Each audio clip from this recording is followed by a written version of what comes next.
Cinema കാണാനെത്തിയ ആളുകളെക്കാൾ കൂടുതലും cinema റിവ്യൂവേഴ്സും online മീഡിയയും എത്തുന്ന സ്ഥലമാണ് എടപ്പള്ളിയിലെ വനിത വിനീത തിയേറ്റർ.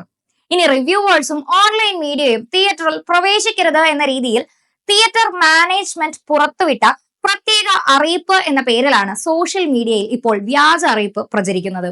എന്നാൽ ആർക്കും വിലക്കില്ല. എല്ലാ സിനിമാ പ്രേമികൾക്കും സ്വാഗതം.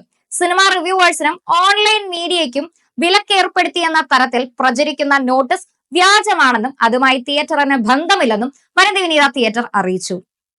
എല്ലാവിധ ഔദ്യോഗിക അറിയിപ്പുകളും ഔദ്യോഗിക സോഷ്യൽ മീഡിയ വഴി നടത്തുന്നതായിരിക്കുമെന്നും തിയേറ്റർ വ്യക്തമാക്കി.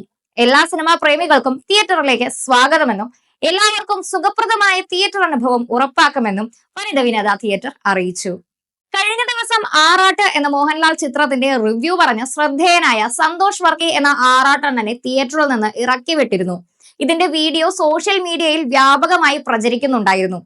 ഇതിന് പിന്നാലെയാണ് ആറാട്ടണ്ണൻ, അലൻ ജോസ് പെരേര എന്നിവരുടെ പേര് പരാമർശിച്ചുകൊണ്ട് വനിത വിനീത തിയേറ്ററിന്റെ പേരിൽ അറിയിപ്പ് സോഷ്യൽ മീഡിയയിൽ പ്രചരിക്കുന്നത്.